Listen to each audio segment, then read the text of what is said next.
Dear guests, please be seated. We're about to begin. Thank you.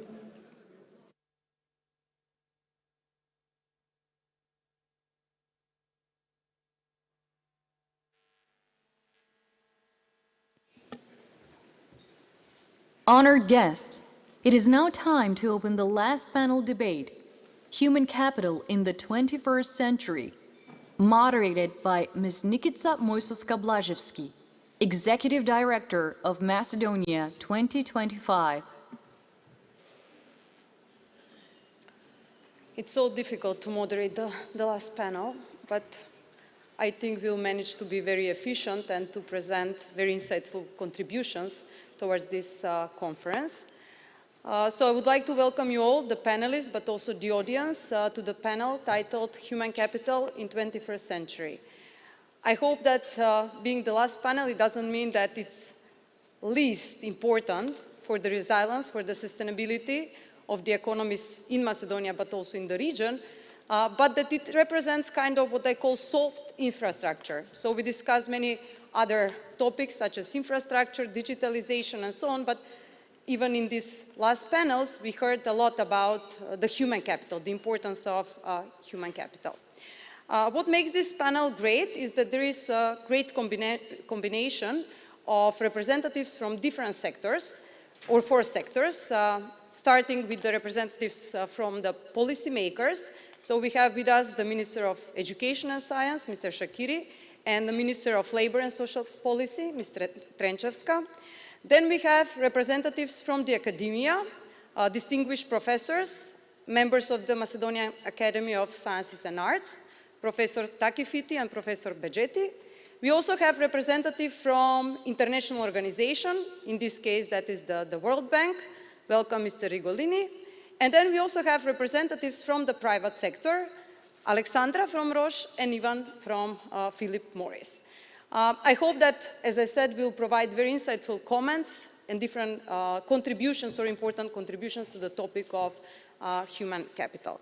Before starting with the questions, I would like to represent few data or statistics related to the human capital in Macedonia, but also in the Western Balkan region, which is very important or shows why it is important to talk about the topic of human capital. First, I would like to mention what is called Human Development Index. It is the most comprehensive measure of human capital and human development in a country. And unfortunately, Western Balkan countries are lagging behind the EU peers and developed countries in this Human Development Index. Just to mention that the index includes three components. One is education, the other one is health, and also the level of development or living standard of a nation. Then I would say that an average citizen in the Western Balkan can expect less years, average years of education than our peers in the EU countries. Special concern in the Western Balkans, and especially in Macedonia, is very low rate of enrollment in early childhood education. Then, as an outcome of the education system, I would say that the results of our young people on the international tests, such as PISA and TIMSS, are also comparatively low compared to their peers from developed countries and EU countries. And even more so, there is a disparity in the achievements on these tests based on socioeconomic background of young people. I would also like to measure the low quality index of tertiary education and lower life expectancy at birth. Unfortunately, the Minister of Health could not be today with us on this panel, but we were supposed to also discuss life expectancy and health of the population. What this leads to is lower productivity of our workforce, of our population, and lower productivity means lower wages, it means lower economic growth, and related to this, or this is one of the factors that leads to high emigration and brain drain from the region. I would like to start this panel with a question which is mainly or general perspective, I would say, on the human capital. This question goes to the international organization, that is the World Bank, that does a lot of work in the area of education, human capital, and supports the country in our efforts to develop long-term policies for promoting human capital. So this question, going to Mr. Rigolini, is like, why invest in human capital? Like why it is important, what are the results that a country can achieve. And I have to add here another question due to the time limit that we have, and this one is how to ensure that there is sustainability or long-term financing in human capital, how to kind of leave the process of elections and stay committed to investing in human capital. Thank you very much for the question, and thank you for inviting me. It's a pleasure to be here. I think it's fundamental to invest in human capital.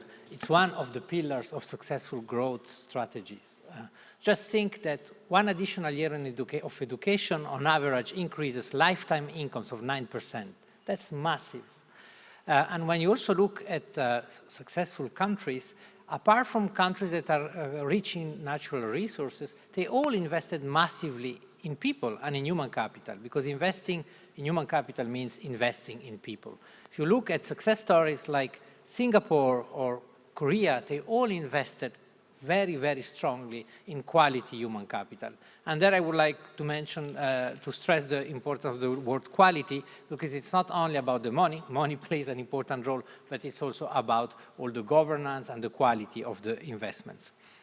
Now, I would like to make another point before going to the continuity question, which we tend to think a bit too much of human capital in terms of education, but health is also very important. I'm happy to see here there are a lot of representatives of the health sector.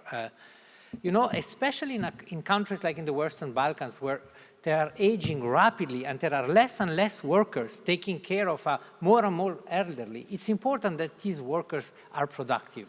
And of course, these workers need education, but they also need health, especially because there are low-hanging fruits that can help improving the health of these people. Think about non-communicable diseases. Not all, but a large part of non-communicable diseases which are extremely high in the region is due to behaviors like extremely high tobacco and alcohol consumption among the population, especially among men. And these really affect people's ability to work. There are studies in the United States, for instance, showing that chronic prevalence of pulmonary diseases lower the number of years that people work by 10 to 12. That's huge. And actually, public health policies are quite cost-effective in reducing the prevalence of alcohol and tobacco consumption. So I think, you know, having the health discussion and also the public health discussion on top of the education discussion, which is very important, is something critical. Now, moving towards the continuity, I would like to stress that continuity is essential. When we look at many countries, part of the problem we observe in education, in health, in social protection, is that when the government changes, they think that all what has been done previously is useless and they want to start from scratch. Of course, any government makes mistakes, but what is important is to build slowly, you know, upon what has been done previously. Correct the mistake, but build, not start from scratch. Because starting from scratch means also destroying the bad things. When I think at countries, I know fairly well, Chile, for instance, there has been a lot of continuity in building upon previous government policies. And how do we achieve that? I think there are two key messages there. It's dialogue, dialogue, dialogue, and consensus, consensus, consensus. We need to depoliticize the discussion of human development sectors, because actually it's not too much of a political discussion. We all know what needs to be done, and if you speak with ministers of different parties across government, they more or less think that the same needs to be done. So we need to create a dialogue, generate consensus, and that's why I'm welcoming very much the initiative that is ongoing about building a human capital strategy for North Macedonia and sharing it widely to build that consensus. Thank you very much.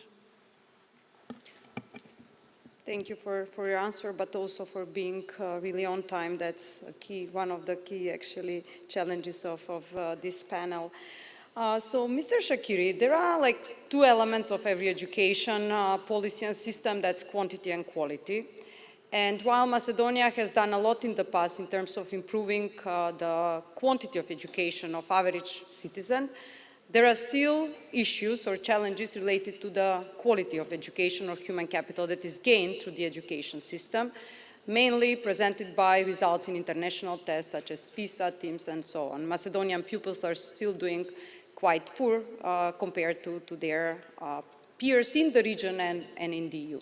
Can you please tell us a few policies, reforms, measures that the Ministry of Education is focused on in order to improve the quality of education and outcomes of the education system? Благодарам за прашањето, госпоđа Mojsovska. Thank you for your question, Ms. Mojsovska. This is really important. This is a key question. If we see our education system in retrospect in the past decades, the approach to education used to be the main issue that our young people were facing in the first decade since the independence, but this has changed, and this is due to the increased number of universities and better quality. We have contributed to these results. And you mentioned the PISA and TIMSS testings, but another aspects are also relevant. The labor market also shows that we still have a great demand for employment in the public sector and less demand for employment in the private sector. I would start with the primary education. One of the most important factors and segments of the education process, and we have a very significant reform process in the primary education with the concept note for the primary education that rolled out in 2020. We are expecting now the first results from the concept. We expect that the students will focus less on memorization of facts, but utilization of facts and utilization of knowledge. In terms of secondary education, we are in the process of amending the law on secondary education, which hasn't been amended for 30 years, and we expect that these amendments to increase the relevance of the secondary education. We've had increased cooperation with the municipalities, the ministries, and the economic chamber. In the past period, we have visited all municipalities, all secondary vocational schools, and for the new school years, we have all the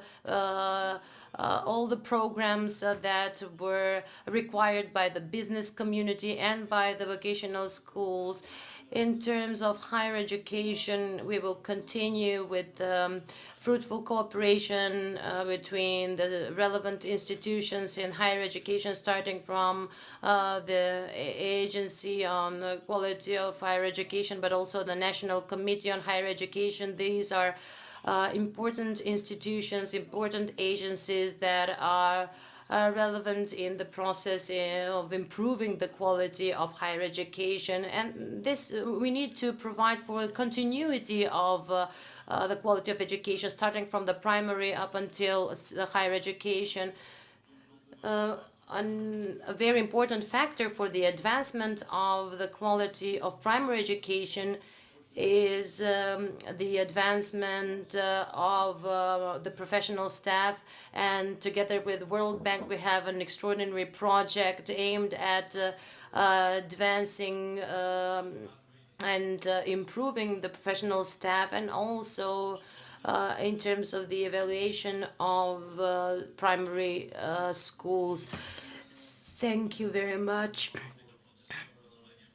I believe that the education process is also relevant and related to other areas. Currently implementing in order to improve quality and quantity of education, but also inclusiveness of education, which is also very important. Moving now to the labor market, the place where skills, supply and demand meet. And the place where human capital gets kind of evaluated by the employers.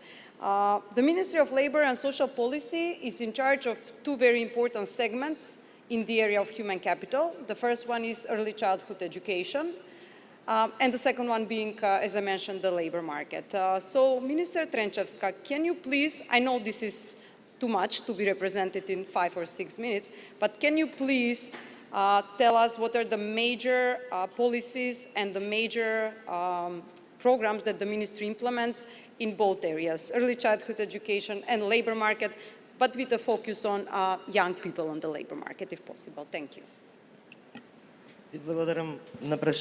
Thank you for your question. Yes, indeed, it is very difficult in only 5 minutes to cover the two main competencies of the ministry, but I will do my best to give a short summary of all the main policies and measures implemented by the Ministry of Labor and Social Policy in terms of early childhood education and the labor market. As a ministry and as a government, investing in human capital is one of our priorities, bearing in mind that this is a key factor in the economic growth and development of a society.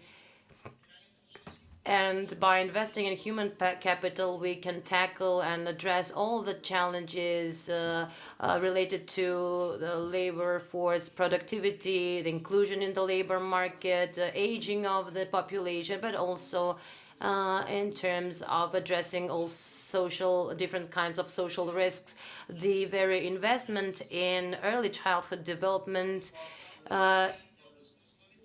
lays the foundation for lifelong learning and the success of each individual on the labor market.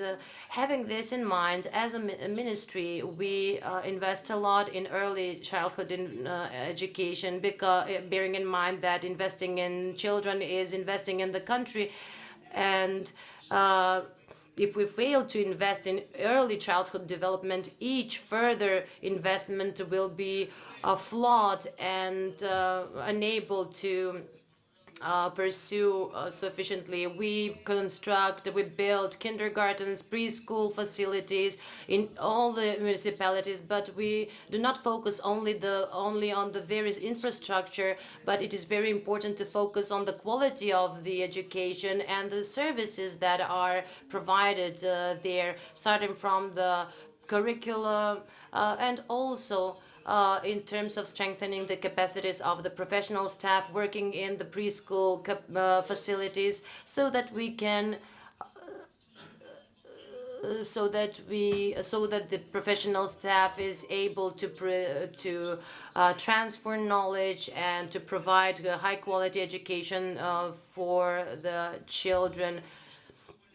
So we're trying to encompass as many students as possible in early childhood education, because this affects their later education and their further life, the further life of each individual. In terms of the policies, employment policies, the ministry has been continuously creating policies aimed at tackling the unemployment. Most of our measures are dedicated to the youth, trying to keep our young people in our country. And the data coming from the census showed that we don't have any time to wait. We need to take immediate action, both in terms of investing in human capital, but also in employment policies in order to keep our young people in our country. The employment plan for 2020 was 30 million euros. This shows that we do invest in reducing unemployment. But what is most important is that we design policies that are tailored to the needs of the young unemployed people in our country. I would like to mention two instruments. The first being the IT skills training. These are basic skills yielding 100% results and high turnout by the young people to attend these trainings, because this training provides not only strengthening the already existing skills, but this access. This gives access to highly paid jobs within our country. And the second measure being the self-employment measure that also shows, also has a 100% implementation. This measure also enables the employed persons, young people,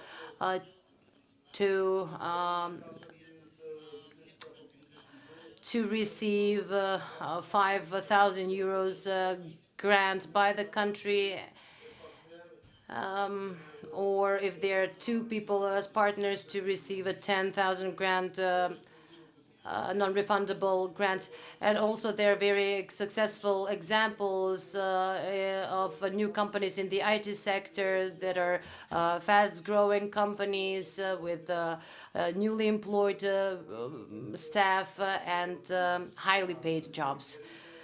Think about the labor market and the youth on the labor market. One of the key challenges on every labor market, including the labor markets in Western Balkans, is the so-called asymmetric information and the quality of signals between education institutions and employers or companies.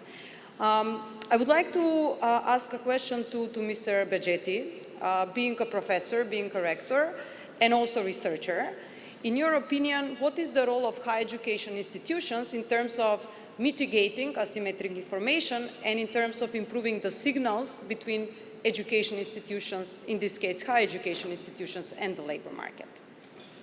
Благодарам, Никица. Thank you, Nikica. Thank you, Nikica. First of all, I would like to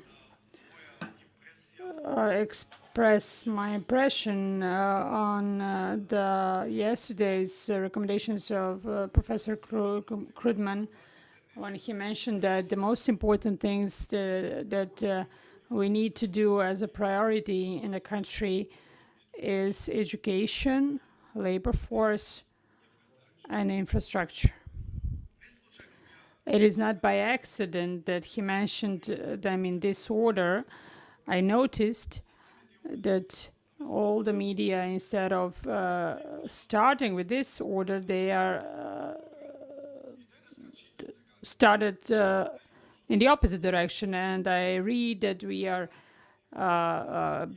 we face the barriers due to infrastructure. It is a fact that we do not have infrastructure. It's a cliche, it is known, but I think that if we analyze it in symmetry and if we draw priorities for the policies, then the priorities were identified as such as Professor Krugman mentioned them yesterday.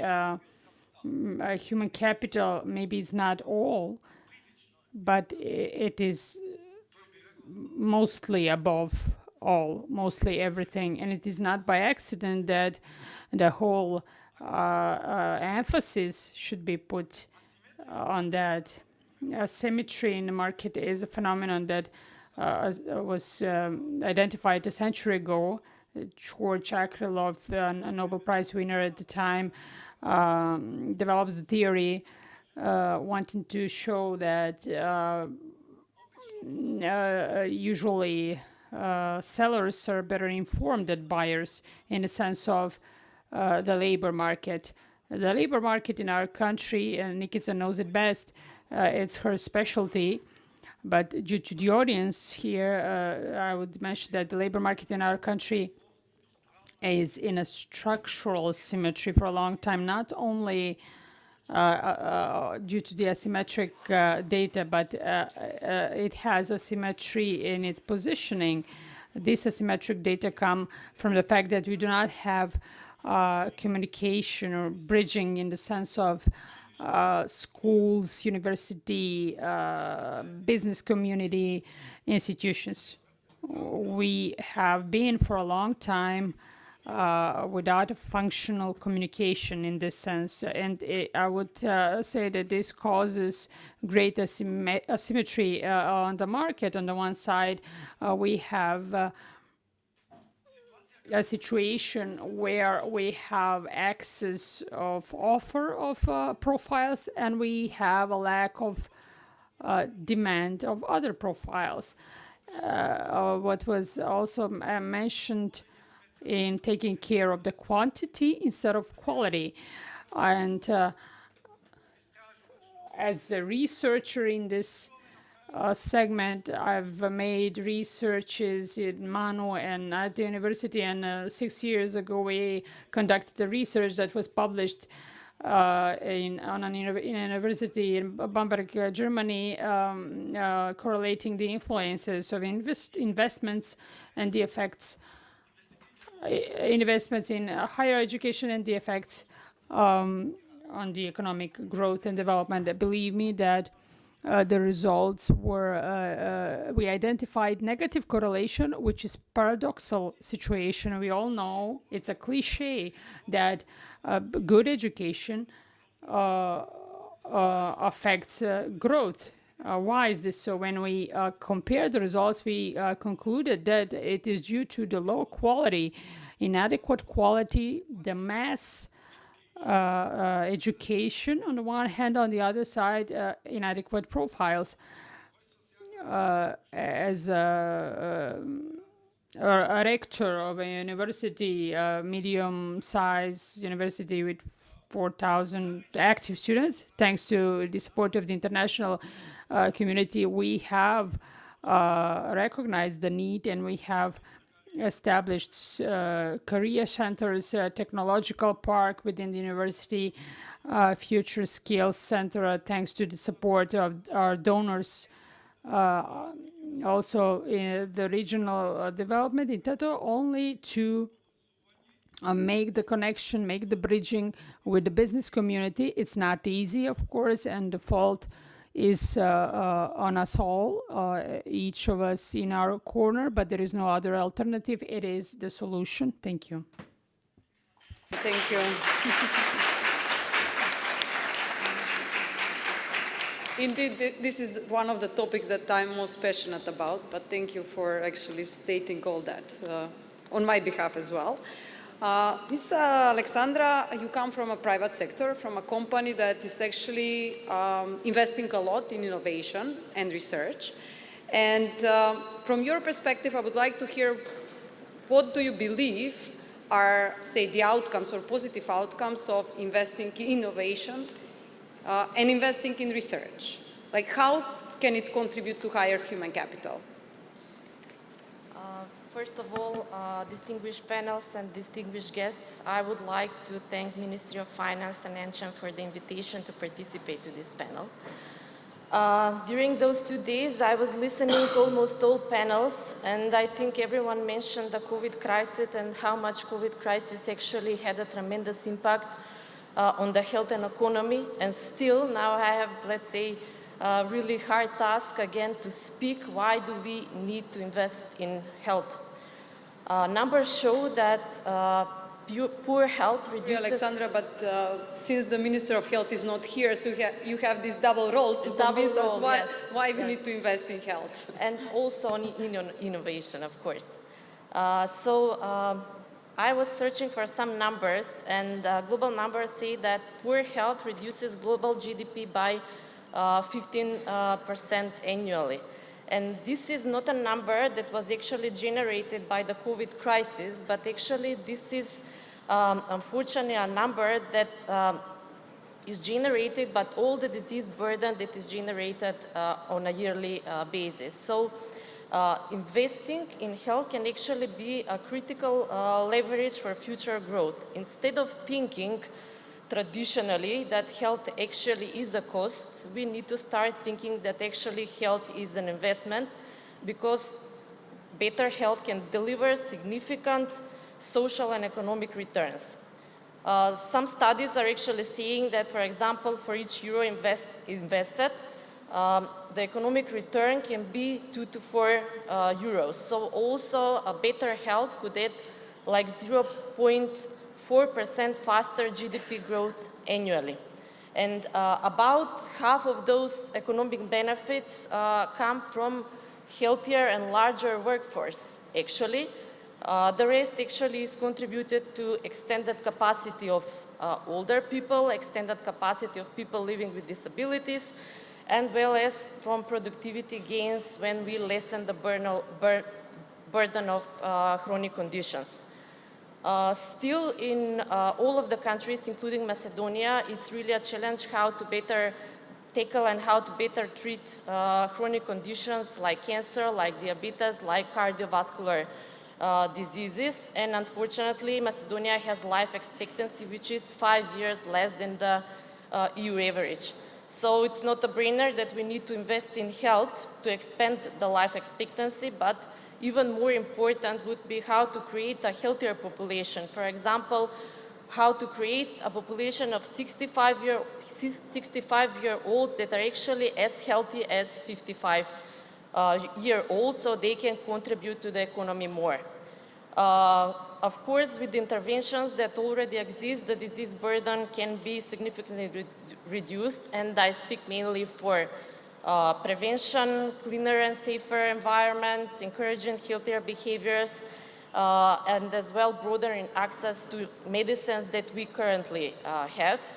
And on top of that, new innovation and medicines in the pipeline could cut the disease burden by a further 10%, and those innovations tackle the diseases that currently are with the highest unmet need, like neurological diseases, Alzheimer, cancer, diabetes, and cardiovascular.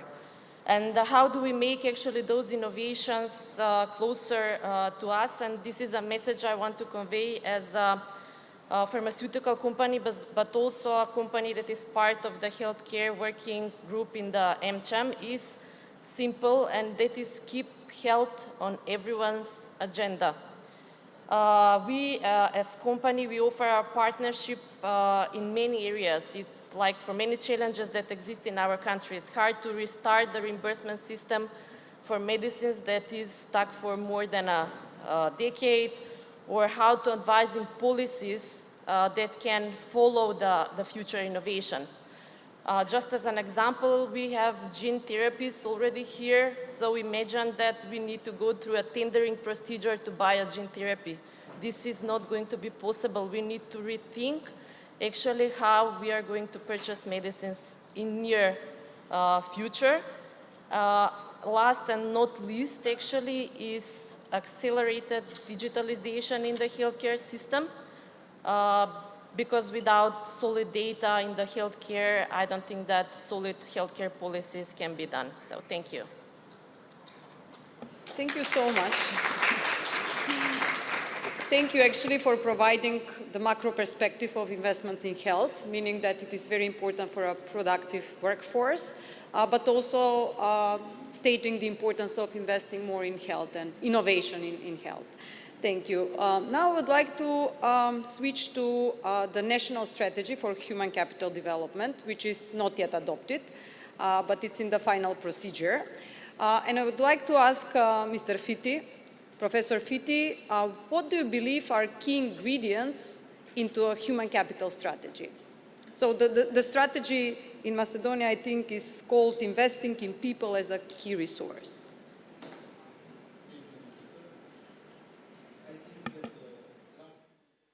Strategy is a well-composed document.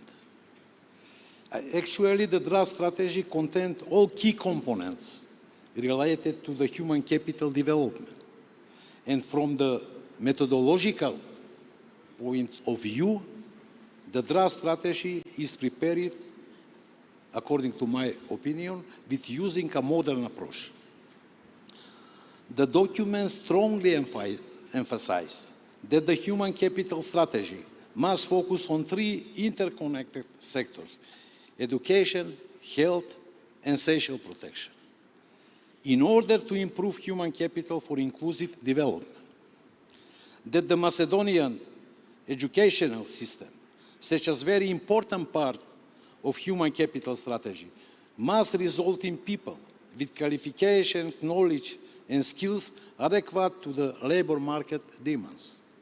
That is necessary to increase human capital, sector spending, and accountability. But at the same time, it is very important to ensure a better use of existing resources, because just increasing spending without reforms on all three sectors may not lead to satisfactory improvement in human capital, etc., etc. But now, when we discuss improving the quality of education, of course in all three levels, I want to point out that there is one characteristic or problem of the educational system of the Western Balkan countries, and in this context in Macedonia, that human capital strategies do not consider, forget, namely the educational programs and contents in Macedonia, for example, especially in social sciences, are overly extensive, full of non-essential things, full of factography, indicators, numbers, repetition, etc., etc., that produce mechanical learning. In 1999, the famous French sociologist and philosopher Edgar Morin published his pivotal books en French, La tête bien faite, repenser la réforme, réformer la pensée. An English translation of this book will be The Wise Mind, Rethinking Reforms, Reforming Thought, in which he expressed his ideas for reforming education in France and wider. I think that the essential message of this book is a head full of wisdom instead of fact. Of course, facts are a significant element of the learning process because, as Morin pointed out, science is built with fact, like a house is built with rocks. But the accumulation of facts, a pile of facts, is still not science, as a pile of rocks is still not a house. Very interesting remarks. Therefore, the conclusion is that the fact must be linked logically and consistently, as a whole, because that is conditio sine qua non for critical and logical thinking and learning. And finally, I think that this message, a head full of wisdom instead of fact, may be leitmotif in implementation of reforms in our educational system. Thank you.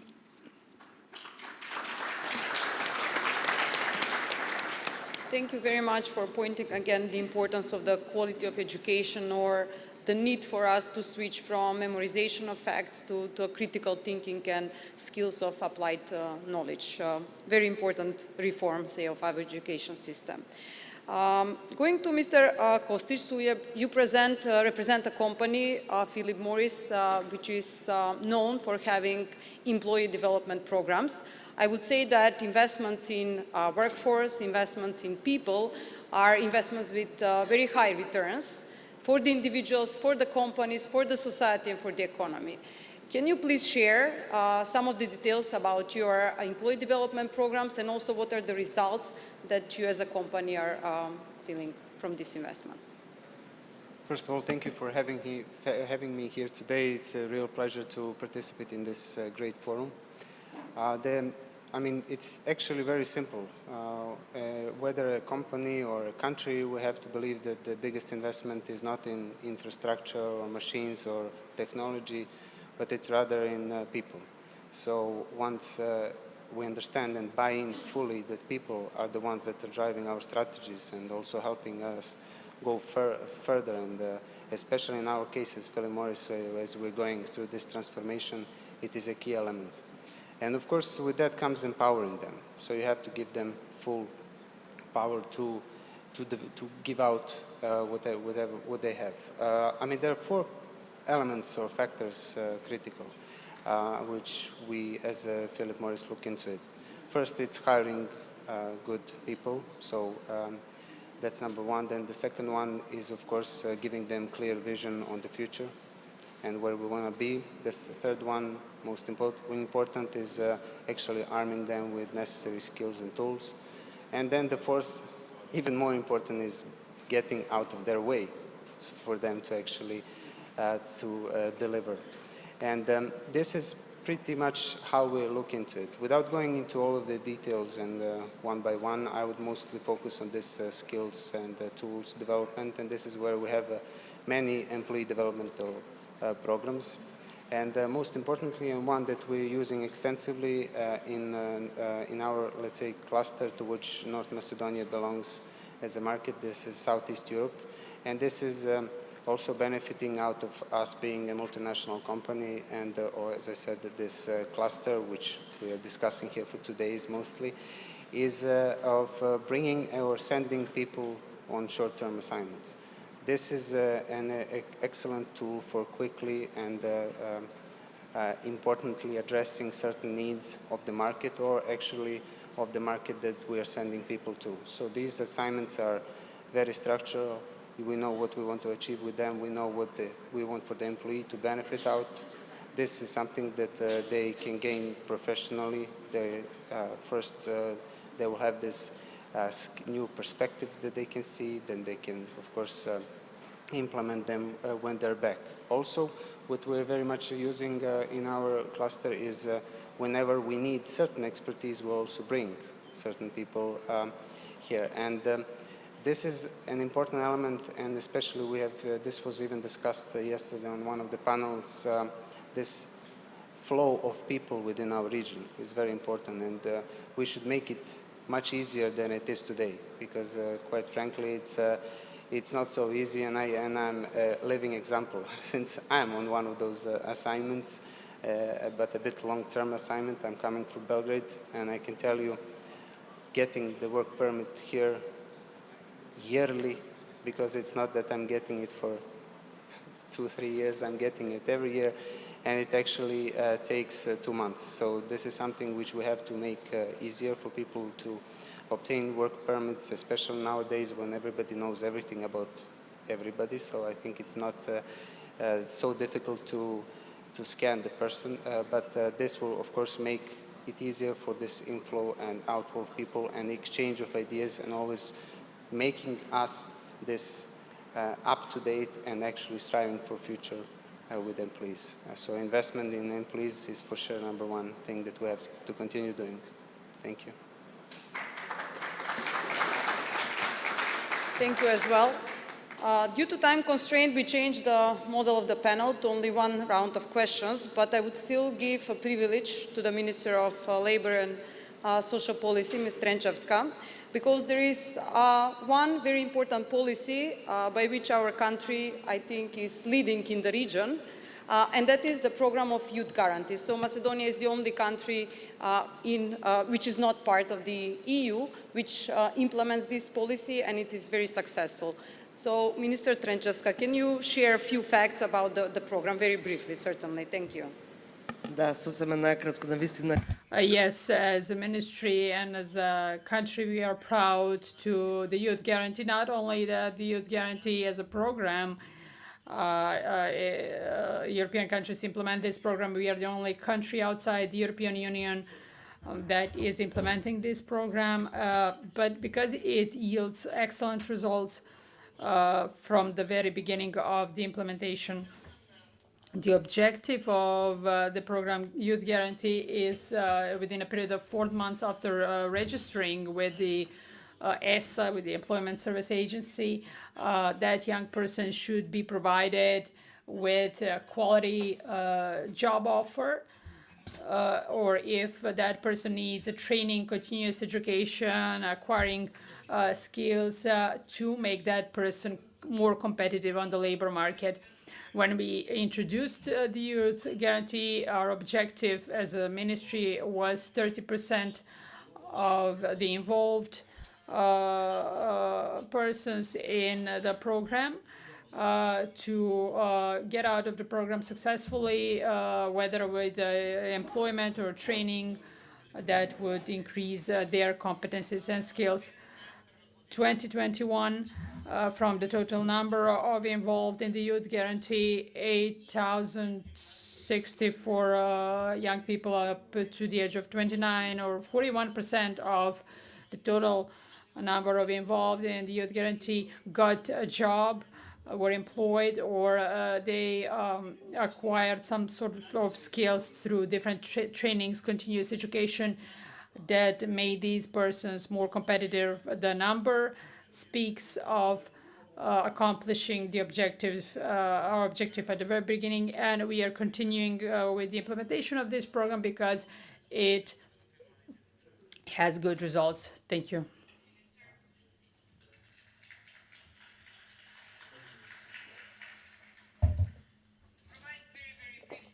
Of our panel. I hope that we convinced you, or that you all believe that human capital is very important for the long-term growth of any country, and certainly a driver for sustaining growth.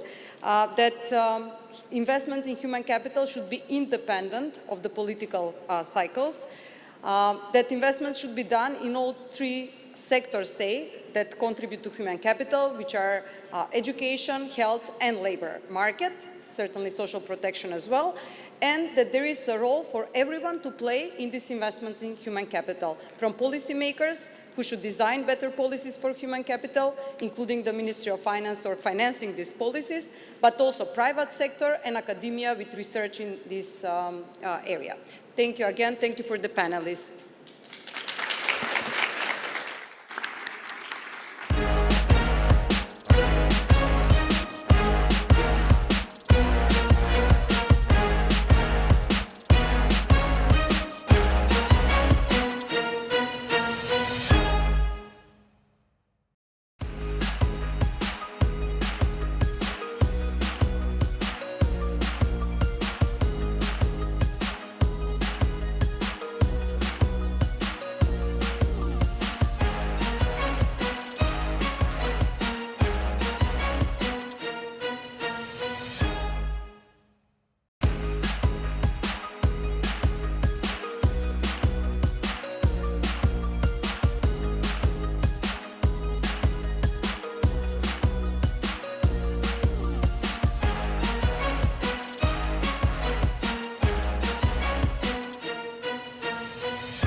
Dear guests, we are approaching the end of the conference, and I'm very glad that we managed to have such a wonderful composition of the panelists, speakers, audience. This was excellent.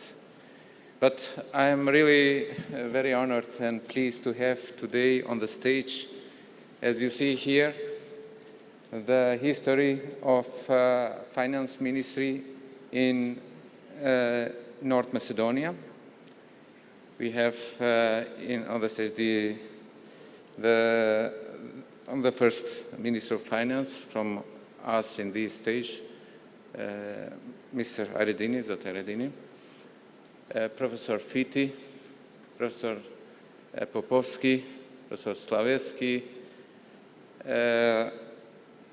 Minister Stavreski, Minovsky, and Angelovska. We have online Tevdovsky, our former minister, who is in Washington right now. Actually, what I would like to take the opportunity on this, I know it is 2 days intensive agenda. I will first give the floor, starting from the left of the stage. Actually, we were thinking how we to end this conference, since with colleagues, former ministers, and I must admit all are my dear friends here on the table, regardless of our views, and this reflects clearly what we discussed in our meetings that we have, to bring something different to the society, that and share this through the concrete steps that different views, what we call diversity, inclusiveness, this is something that we just can benefit of.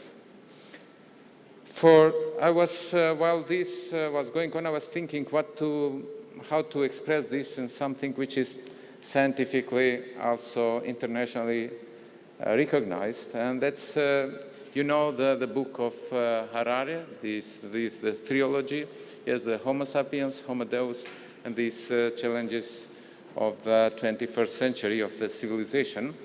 And I'm not sure, I'm not claiming that what he says is absolute truth, but it makes sense on what I want to point here.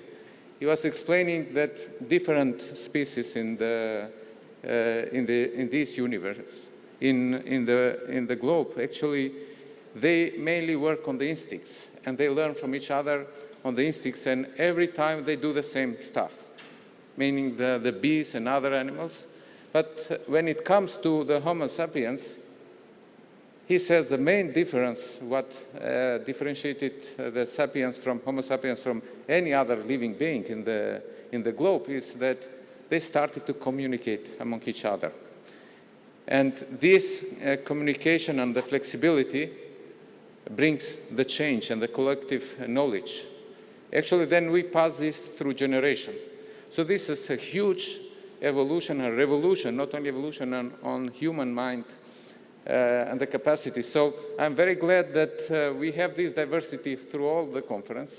And I want to thank colleagues for making this happen. We agreed on the program, and we agreed that we will be together here, making a reflection of what we heard during these 2 days, but also our own views. And you will see the different views that will come out from the panel. So, Zoti Haredini, povedite.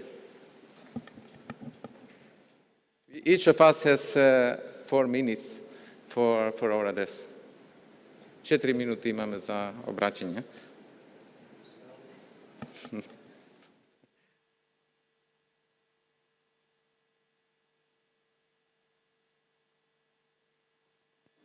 Three.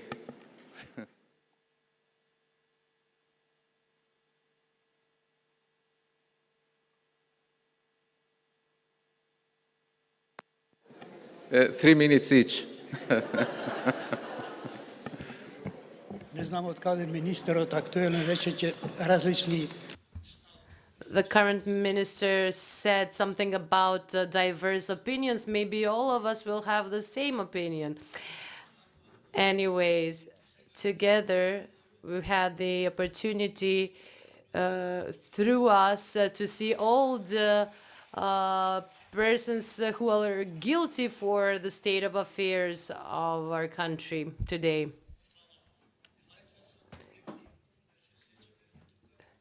Two ministers are lacking. In this bordering period, I'm going to stick to, that's all. You said 4 minutes. 4 minutes is too short amount of time to share all the to share all of our failures.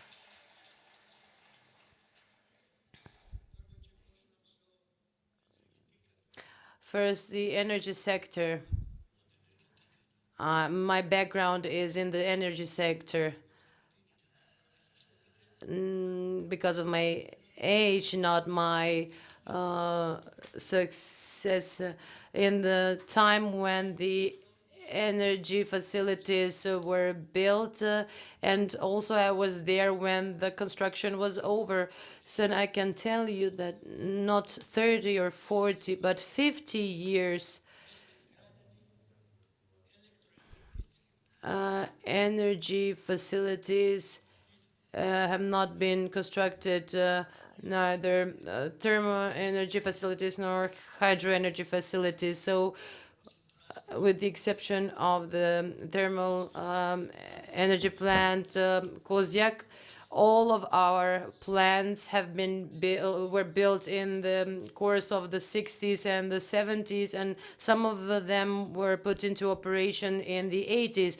So since the 1990s, nothing has been done in the energy sector in terms of construction. And also the global energy crisis is also relevant and affects the state of affairs, and also the food crisis. So we have failed to tackle both of these pillars and to achieve what we had to achieve and were able to achieve. So we know we are one of the culprits because we participated in all of these processes. So that's why I joked that you're able to see all the culprits here on this stage today. Just briefly, regarding renewable energy sources, we didn't talk about this enough. Let's get this straight. We are living in times when we are blaming political parties and political entities that were in power. First, in 2006, we had all the hydro plants were listed in one political party's program that they're going to be constructed. I'm not going to list all of them. I know them by heart, but so not only they're going to be constructed, but they're going to be put into a commissioned in 2015, 2016. Not only weren't they commissioned, but none has been constructed. Now, in terms of photovoltaics and solar energy and wind energy, in terms of water plants, we haven't done anything. In terms of water energy and wind energy and solar energy, the amount of production depends on the sun rays and the wind, basically. Today, we've heard the director of the Regulatory Commission that until the end of the year, photovoltaic devices in the amount of 80 megawatts will be constructed. I believe that this is impossible to be achieved until the end of the year. And even if this was so easy to manage 80 watts and to compare it with the Kozyak plant, maybe we can achieve 200 megawatts in next year. So this is unsustainable and impossible. So we have faults in the manner of presenting the information. And also the ministers and the people in power presented dubious facts.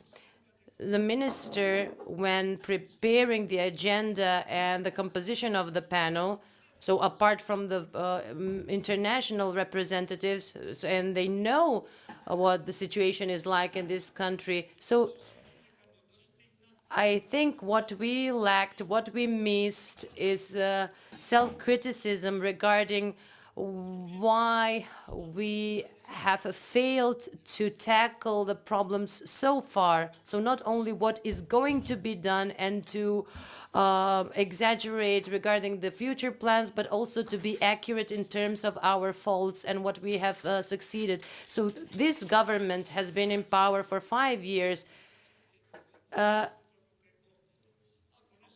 So we need to diagnose the illness accurately in order to find the accurate remedies. Also in terms of the unemployment rate, that we are going to achieve an 8% unemployment rate. I know that in statistics there are source data, and it is possible to be achieved, but they fail to inform us how this rate will be achieved. And another thing which is also important, whenever we talk about employment or unemployment, we need to provide information and distribute the numbers between the private and the public sector. We must have this data, but since we tend to be selective in the presentation of information, this is detrimental, and this conference should have provided more impartial and accurate data regarding the situations. Maybe I missed something, but we shouldn't be selective in the presentation of data. So we tend to ignore the downsides and the negative aspects. Thank you. Time is our main constraint here. Thank you, Professor Fiti. You had the opportunity to speak just now. Therefore, Minister Haredini used your 3 minutes, but I didn't hear your address. I wouldn't take the floor now because I was part of the panel just before this panel. I said thank you. We are going to skip Professor Fiti because he was part of the previous panel, and we will compensate with his allocated time. Professor Popovsky.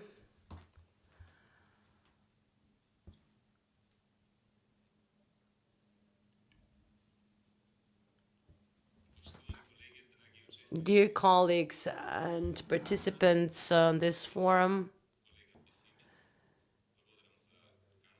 Mr. Bissimi, thank you for your invitation and the opportunity to be part of the forum. Having in mind the time and having in mind that we are the last panel, many or all the things already have been told. I will put attention just on a few in these 3 or 4 minutes. First, obviously that there is some kind of consensus, wider consensus, that the current impact of the inflation will be short-term, probably by the end of the year. But what I want to discuss is not the impact of the inflation, but the inflation impact over some other key indicators in the economy, mainly financial indicators. We know that nominal aggregates of the national account, of the national system of national accounts, is accommodating slowly, especially savings and investments. And the gap between them in nominal and real terms is evident in the moment, all over the world, in Macedonia too. We have a problem now to understand how we index, how we are indexing, or how we deal with nominal and real incomes, interest rates, saving rates, investment yields. All of them have more or less negative real interest rates or negative real rates. And this is something that I think in economy causes a lot of problem, not only today, it will be a problem in the near future, on the short term. And if the process of accommodation is much lower and the time gap is bigger, could even cause macroeconomic problems. Our colleague Dragan Tevdovsky, who is listening to us, a few months ago gave me a book from Washington.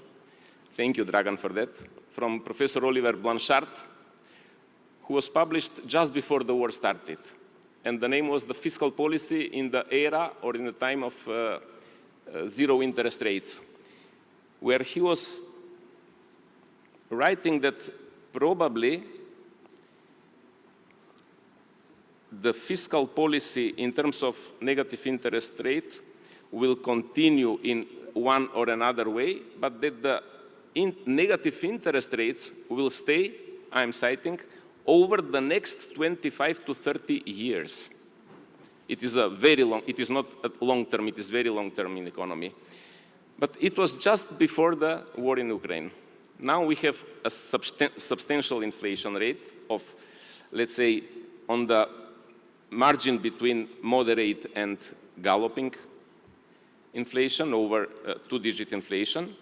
And we have to ask ourselves, what will happen with these nominal aggregates of and nominal rates of interest on savings and on investments? Currently, they are close to zero or a few percents.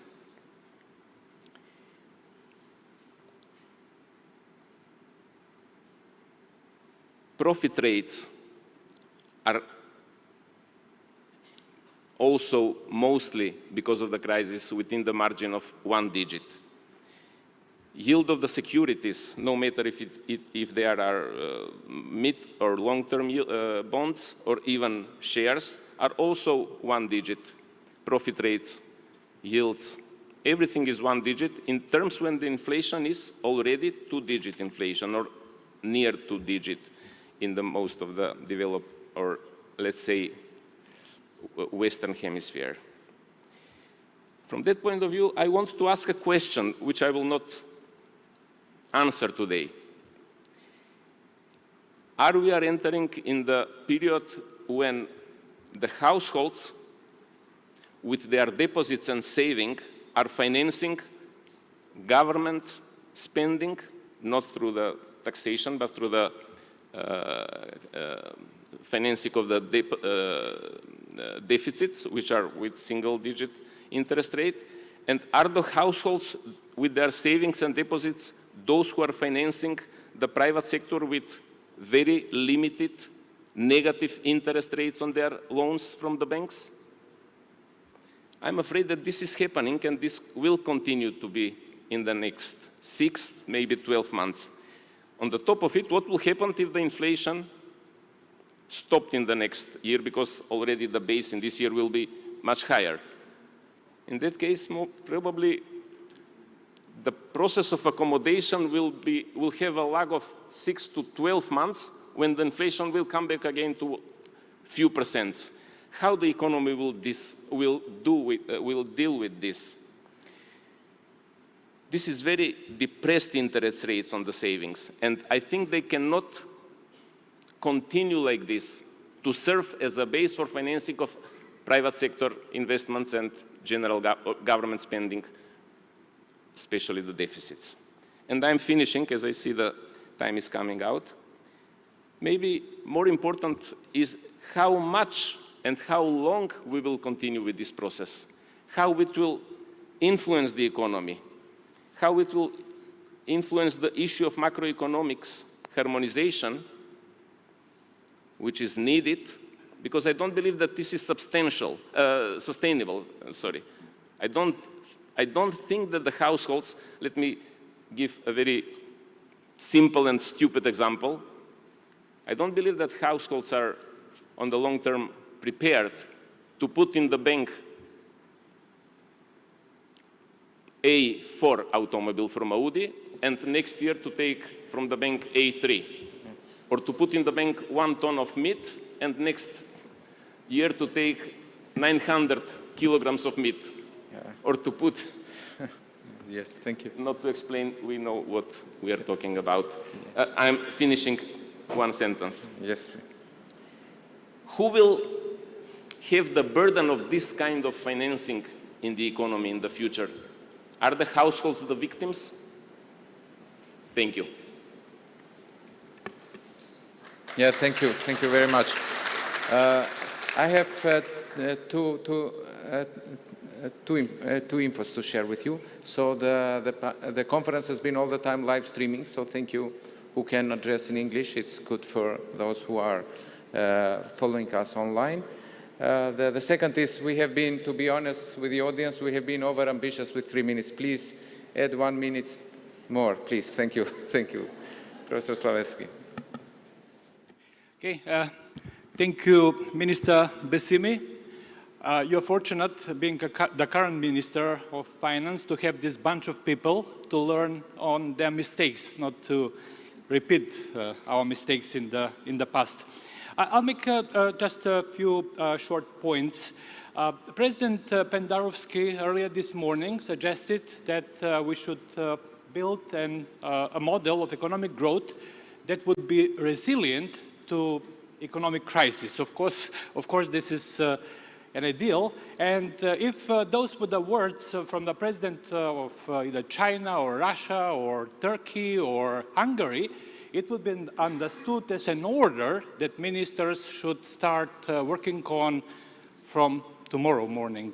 But we don't function in that way. And now, only yesterday, Prime Minister Kovachevsky mentioned that our growth model will continue to be based upon private consumption-based model. Personally, I am one of those who have criticized this approach of the current government and the previous government because that's not the solution to the problems of the Republic of Macedonia. And if we continue with such a model, it has its own limitations. And you know, as a nation, open economy, we can just rely on importing foreign goods and you know, foster consumption. But of course, that has a limit. Of course, we should think of sustainable economic model, modernization of the economy, supporting of export-oriented enterprises, etc. And of course, we don't have time here to elaborate. My second point is that unfortunately, due to some objective factors, circumstances, pandemics, now the crisis, I see a great deterioration of the functioning of major markets in Macedonia. Take a look at the labor market. Interventions, the government at the moment that we talk is supplementing or paying part of the wages of thousands of employees in order to satisfy their promise, which is made out of populist intentions, for aggressive increase in wages through increasing the minimum wage in times of crisis and in times when we had for a continuous decrease in the productivity of the economy, which is quite worrisome. And the labor market and upcoming, let's say, rebels that were caused in those sectors that did not receive the increases has, as I said, deteriorated the labor market. Market for goods and services. Of course, again, now at this point we have with direct or indirect interventions, we have regulation or regulated prices that we have never had in the last 20 years or more. And now one of the major tasks is if we want, let's say, to have a normal functioning of the markets, will be rehabilitation of the markets, of these major markets. And fortunately, the third market, the financial market, seems to be working properly, and for reasons that we should explore, I think that maybe the interventions of the government in this market were not to such extent that have caused major problems. I think I used only 3 minutes. Okay, thank you. Thank you. 4 minutes were. We changed it. So thank you, Professor. I'm really glad to. Yes. We have in front of us the screen. So thank you. Now we go to our next colleague. Please, Mr. Stavreski, your views, reflections on conference and views on the current economic challenges. Thank you. Thank you, Fatmir. Speaking at the end of this excellent two-day forum and after so many good points already made, I have to admit I feel somewhat like the 8th husband of Elizabeth Taylor before the first wedding night, who really knows what he needs to do, but don't know how to make it interesting. So let me try put some points. I've decided to stick to only one point, and that one reflects the mix or combination between monetary and fiscal policy, which is always important, but I think in times of uncertainty, as nowadays, it's even more important. I will start with some facts, 2 numbers. One is the core inflation in Macedonia in March this year was 5.2%. And the second one is unit labor costs in the same time have deteriorated by 5.9%. These 2 numbers are somewhat worrisome to every economist and need to be put into the context of mix of major 2 policies, monetary and fiscal. The time of low inflation and low interest rate is over, and we better accept it sooner rather than later. And I believe for the monetary policy, there is only one possible scenario, and that's tightening of the monetary conditions by increasing interest rate in order to bring inflation down. And that's what the central bank is doing, and I think the first steps were adequate, both in time and in size. That brings me to the fiscal policy stance, which is equally important, because here we are speaking about how to best combine these 2 policies. One without other is not sufficient. Fiscal policy stance overall, I think, is close to adequate, but I have some things which I agree with the current minister on the position of the fiscal, of the budget, and some things I think could be rearranged in a somewhat different way, and I will mention which are which. First, I think the overall position of the fiscal position should be expansionary, because we are also living in a world where inflation is not the only concern. We also have slowdown in economic growth, and Minister of Finance, rightfully, Fatmir in this case, is paying attention to this issue, and he needs to propose a budget where overall policy is expansionary. However, how much expansionary is very important, and I think here it would be better if the supplementary budget in particular was not more expansionary than original plan, and budget deficit is increased from 4% to 5.3%, I think, of GDP. Why? Because this will lead somewhat perhaps to higher growth, but will also put additional fuel on the inflation pressures. And the more expansionary fiscal policy is, the more central bank will need to tighten. And who will pay the price ultimately? It will be the private sector, companies, and households. In order this not to happen, I think it's somewhat better to combine fiscal policy and monetary policy in a way that fiscal policy is closer to budget deficit of 4%, and here there are creative ways of how the Ministry of Finance can do it without jeopardizing the original idea of supporting growth.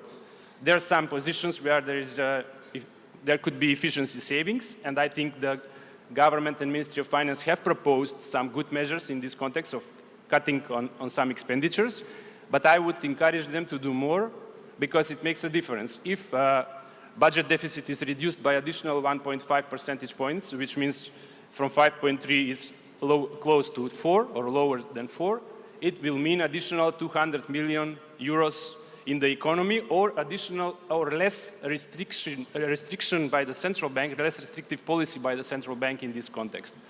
So, for example, there could be temporary freezing of hiring of new people, workers in the public sector, or similar measures which are efficiency saving and will not hurt overall growth, but will help overall macroeconomic picture. Of course, there are other ways, and there are other instruments that the Ministry of Finance can use, but I think once again it's a very challenging time, and everybody needs to be very cautious in terms of not allow a situation, not to create a situation where additionally we will have pressure on the prices, because already I have a feeling that inflationary expectations are anchored already in the society at a higher level, and this is not good in terms of the future prospects for investments and for growth. Let me stop here, because obviously there are other people who will have to say more. Thank you. Thank you very much. It's good and clear addressing the positions on and the views on the fiscal and monetary policy mix, which at the end will reflect to the economic agents, whether households or the business. So thank you. The next is Kirill, please. Thank you, Fatmir. Dear participants, during these 2 days, we had an opportunity to hear about the mix of fiscal and monetary measures that are needed for tackling of the issue with the crisis that we are facing with. I will not focus on these points. I will point out several things that I think that are essential for the future economic development of Macedonian economy. The first thing, something that was already mentioned, I think that a crucial thing is the investment into the quality of the education and human capital development. Based on the last rating of the universities on the Shanghai list, I think that our universities are on the bottom of the list. I think that this is the red light where we have to be focused, improve the quality of the not just higher education but overall education system, because there is a direct correlation between the investment into the human capital and quality of the education and economic development. The second thing, something that was already mentioned, is the energy independence. Energy independence is the basic for the political and economic independence of one country. We need to work on the domestic, to increase the domestic production of the energy from the domestic sources.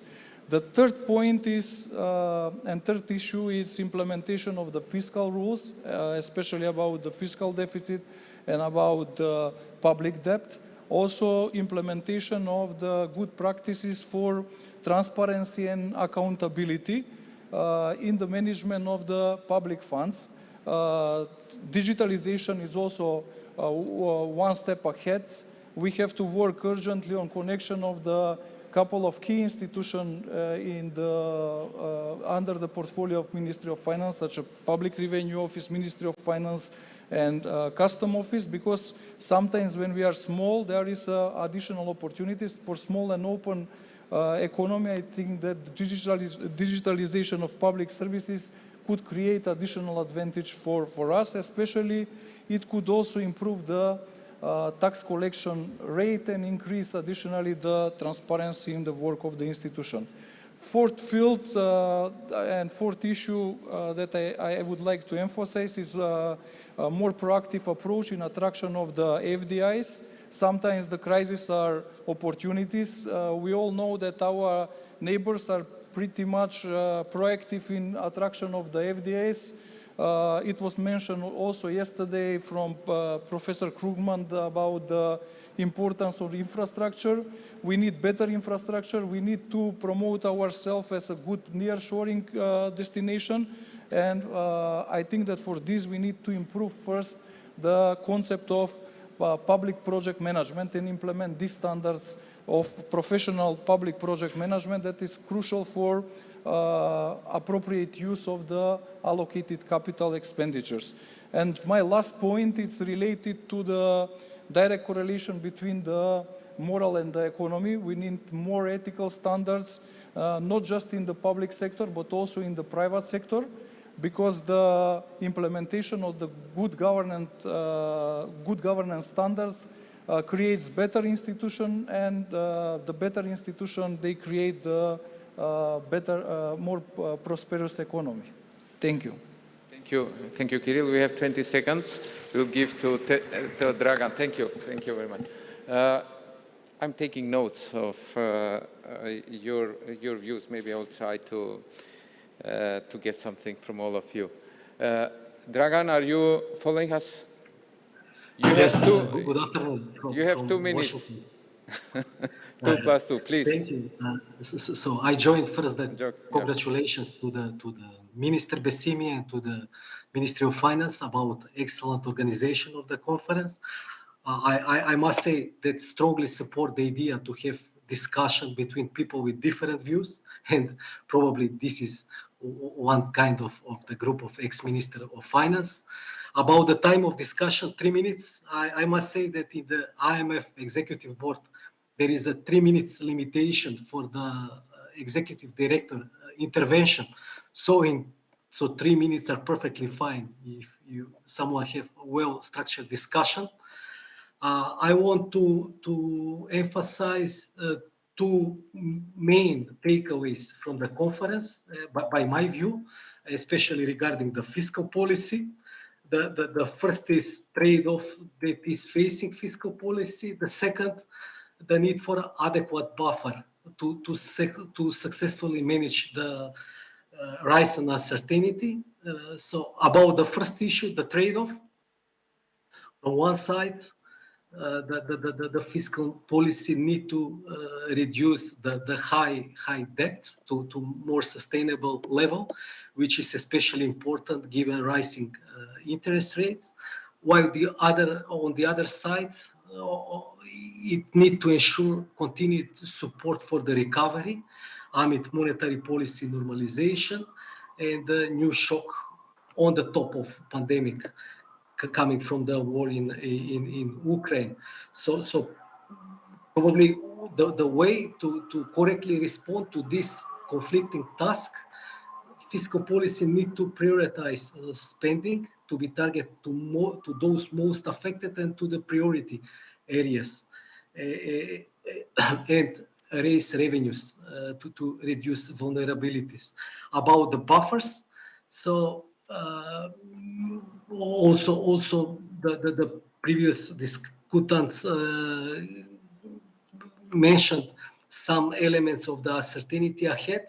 I will emphasize geopolitical risks, which are high. So the inflation is more prolonged than previously expected by the leading international organization and the leading central banks.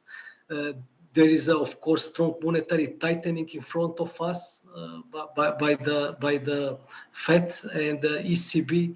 The international capital markets already started to run away from emerging market instruments. The spreads are increasing for the emerging markets. So all these elements give us lesson that fiscal must fulfill its main obligation and to secure enough foreign exchange financing for the uncertainties, for the rising uncertainty ahead. Thanks for the opportunity. Thank you, Dragan. Thank you very much for your comments, views. Now, no one can blame us that we don't have a gender balance. We have excellent. Now, the last but not least in this panel, We have Nina. Your views, comments on the conference and on the situation, please. Thank you, Fatmir. Thank you for having us all, and thank you for putting a great... Sorry?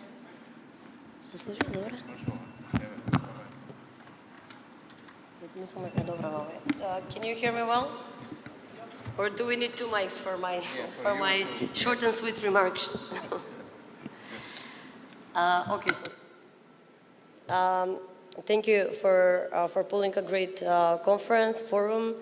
I think that the agenda was very on point in terms of the pillars, and there were a lot of comments said here. So I want to congratulate you first on the organization, but I think that we should also congratulate some of the people here in the audience, with which we have a very great part of the ministers here have had the chance to work with. So a round of applause for the team of finance for organizing the conference.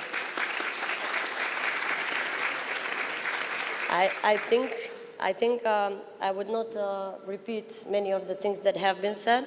I agree with part of them, and I think we should focus on the similarities rather than on the differences, and that is what this forum or platform or former ministers of finance is. We had the chance to have an informal gathering and discuss a bit about the vision, and that this forum and discussion should be a platform for productive debate. I hope that it will be really productive, because then we need to put all these actions and all these ideas, even from this forum, into action and implementation. We've heard challenges too many times during this conference. Even the other ministers have mentioned the challenges that we are facing, but we've also heard that there are opportunities that we need to utilize. So I think that we are maybe not managing to utilize the opportunities out there, and that we need to accelerate the utilization of the opportunities. So with that in mind, I would maybe turn to one thing that when I was in the Ministry of Finance, the key challenge was, of course, COVID. And on top of it, I was, of course, the first female Minister of Finance that had the Deputy Minister of Finance, also female, that had another Deputy Minister of Finance during the technical government, also female, so it was also women, so it was a challenge in addition to the already imposed challenge. But I think this conference started very optimistically with Mr. Krugman talk, so I will try to end my remarks optimistically. And I think that if I can find one word for the challenge that we faced during, I was at the Ministry of Finance when COVID hit, I think that if we manage to find a magic wand to make hard work, positivism, and optimism as contagious as COVID, that would be the cure for our economy and for our country. So I really think that we miss hard workers, that unfortunately a negative person it's very difficult to bring a negative person up, but it's very easy to bring a positive person down. And this is what happens with the young generations, with human capital, with the education systems, and we need urgent reforms in order to make an environment where positivism and hard work will be contagious, rather than complaining and negative attitude and how things are not working. So for the end, I think that this platform should provide solutions, but we should also as economists see what works and take best practices and apply them here. And when we discuss to focus, as I mentioned in the beginning, on similarities, because I believe that we all have differences. Some mistakes were mentioned. I think that we all tried the best to navigate during our mandate, but I think that we should focus on similarities, because I believe that this small, flexible country, we all want the best for it. We all want economic growth. We all want progress, and we are still in this country living, so we want the next generations and our kids to live in a better Macedonia, North Macedonia, our great country. Thank you. Thank you. Thank you, Nina. I'd like just to reflect very, very shortly in 1 minute in terms of the topics and what we do, the challenges we face. Uncertainty is the word we have for the crisis, after crisis, overlapping, keeping the optimism, but rationally, in terms of the rationality. focusing on how to address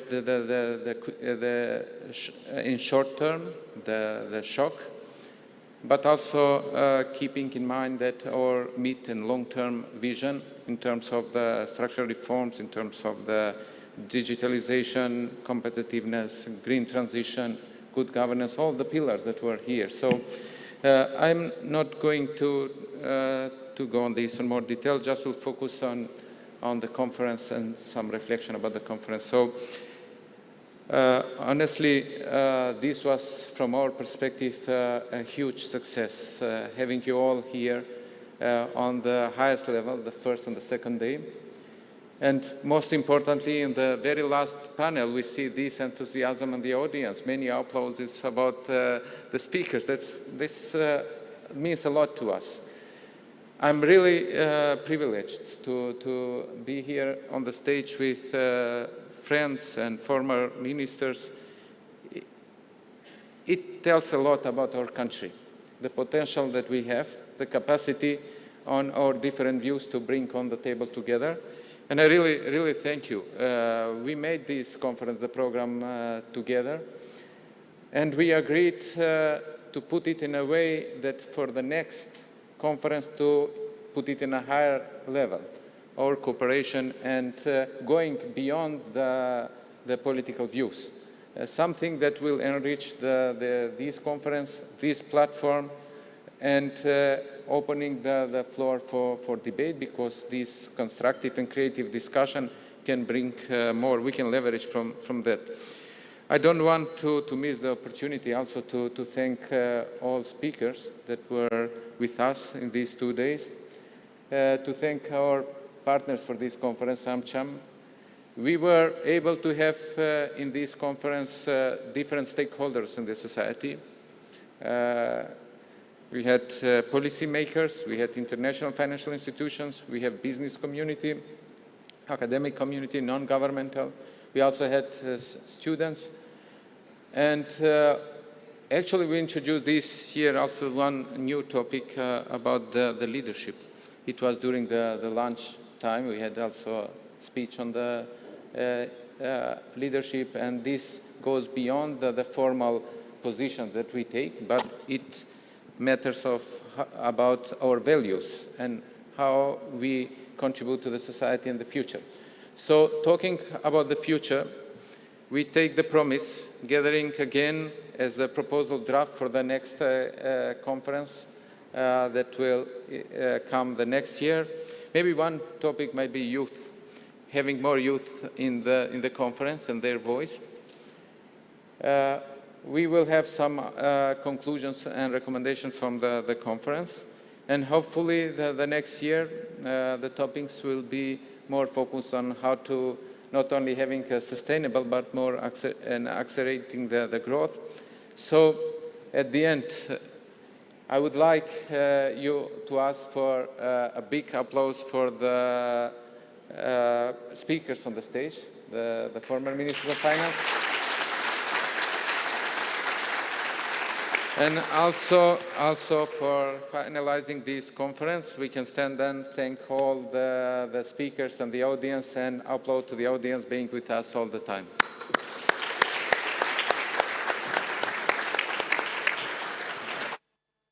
Thank you very much for your attendance.